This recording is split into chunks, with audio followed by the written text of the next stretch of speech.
Shalom saudara, salam sejahtera dalam kasih Tuhan kita Yesus Kristus. Kebenaran hari ini berjudul permanen. Satu hal yang harus ditegaskan bahwa orang percaya adalah orang yang menumpang di bumi.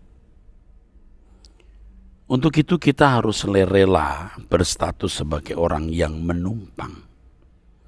Orang yang menumpang tetapi merasa berhak berdomisili secara permanen di suatu tempat atau rumah orang lain dan bertindak sebagai tuan rumah, itu perampok. Tanpa disadari banyak orang Kristen berkeadaan demikian.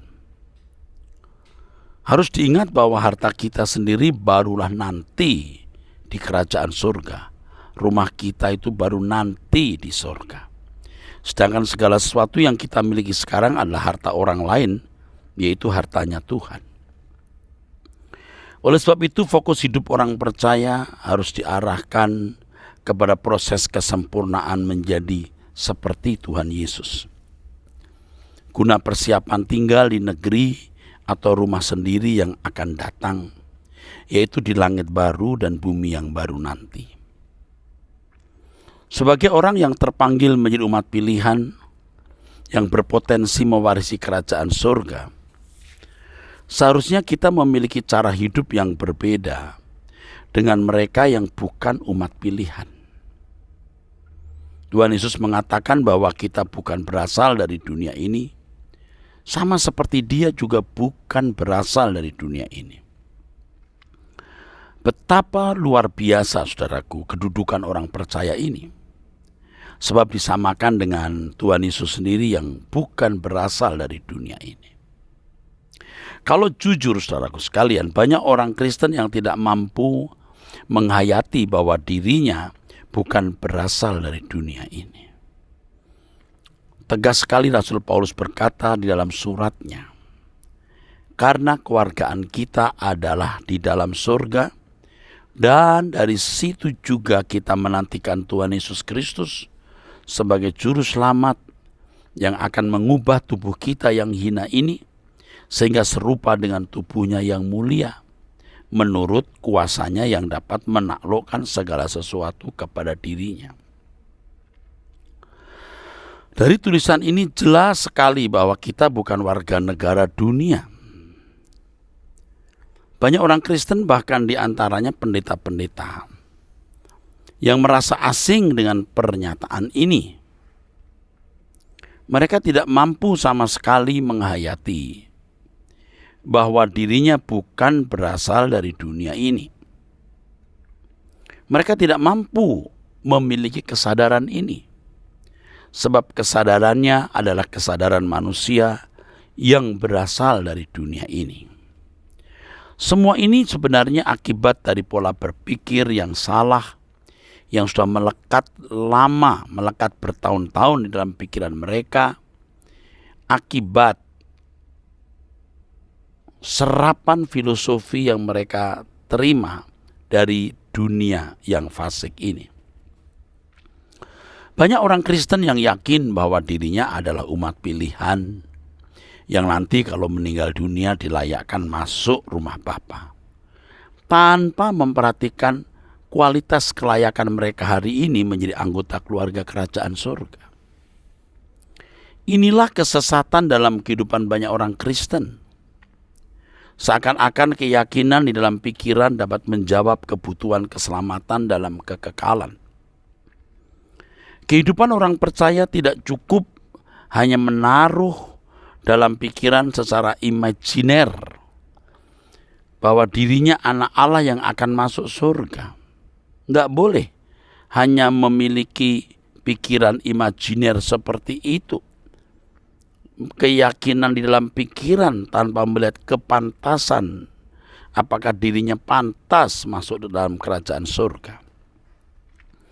Kalau seseorang tidak menghargai kedudukannya atau status bahwa dirinya berasal dari Allah, berarti dia sebenarnya menolak kasih karunia yang Tuhan sediakan bagi orang percaya. Sikap menghargai kedudukan atau status tersebut harus dinyatakan dalam tindakan nyata setiap hari. Dalam hal ini kita harus menerima dengan sungguh-sungguh status ini dan memperjuangkan agar hidup kita sepadan dengan keadaan sebagai berasal dari atas, sebagai anak-anak Allah. Perjuangan ini adalah perjuangan mengubah gaya hidup kita setiap hari. Gaya hidup yang harus kita kenakan adalah gaya hidup Tuhan Yesus. Jadi kalau kita tidak semakin bergaya hidup seperti gaya hidup yang dikenakan Tuhan Yesus, kita tidak layak menjadi anak-anak Allah. Jadi sejak kita di dunia ini, kita sudah bisa memeriksa diri kita masing-masing. Apakah kita memiliki tanda-tanda sebagai yang berasal dari atas atau tidak? Bagaimanapun akan nampak apakah seseorang sudah sah sebagai berasal dari Allah atau belum. Keabsahan seseorang berasal dari Allah akan nampak sekali dari gaya hidupnya. Hal ini, saudaraku sekalian, sebenarnya sejajar dengan apakah seseorang adalah anak Allah yang sah, yang disebut dalam kitab Ibrani pasal 12, anak Allah yang sah, huios, atau masih berstatus anak yang tidak sah, notos. Untuk keabsahan tersebut, Bapak harus mendidik anak-anaknya tersebut. Jadi notos menjadi huios itu bukan sesuatu yang terjadi secara otomatis. Sebuah proses pembelajaran pendidikan dari Bapak kepada orang percaya yang memberi diri dididik. Dalam proses perubahan ini, masing-masing individu dituntut untuk meresponinya, merespon dengan serius. Inilah yang dimaksud Alkitab dengan perlombaan yang diwajibkan. Keberadaan sebagai anak-anak Allah harus kita perjuangkan agar kita dapat mengenakannya secara permanen. Anak-anak Allah adalah mereka yang menghayati atau dapat menghayati bahwa dirinya bukan berasal dari dunia ini. Orang yang sudah mengerti dan menghayati bahwa dirinya bukan berasal dari dunia ini, tapi berasal dari Allah, akan selalu memikirkan perkara-perkara yang di atas. Perkara-perkara yang di atas adalah kemuliaan bersama dengan Tuhan Yesus.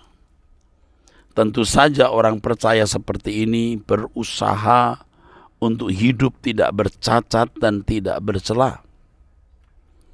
Nah, ini yang tadi saya katakan sebagai jika seseorang menghayati dirinya bukan berasal dari dunia ini dan ia memperjuangkan keadaannya sebagai bukan berasal dari dunia ini, maka ia akan berusaha untuk hidup tidak bercacat, tidak bercela. Ia akan selalu memikirkan perkara-perkara yang di atas, bukan yang di bumi. Perkara-perkara yang di atas adalah kemuliaan bersama dengan Tuhan Yesus. Tentu saja orang percaya seperti ini, ya berusaha hidup tidak bercacat dan tidak bercela, berusaha menjadi sempurna seperti Bapa atau serupa dengan Tuhan Yesus. Selanjutnya, demi pekerjaan Tuhan, demi pekerjaan Allah, demi kerajaan surga, ia rela mempertaruhkan segenap hidupnya tanpa batas. Dan ia akan merindukan bertemu dengan Tuhan Yesus muka dengan muka. Dan perjuangan ini harus dilakukan dengan sungguh-sungguh. Dan sikap seperti inilah sikap yang dikategorikan sebagai menantang zaman.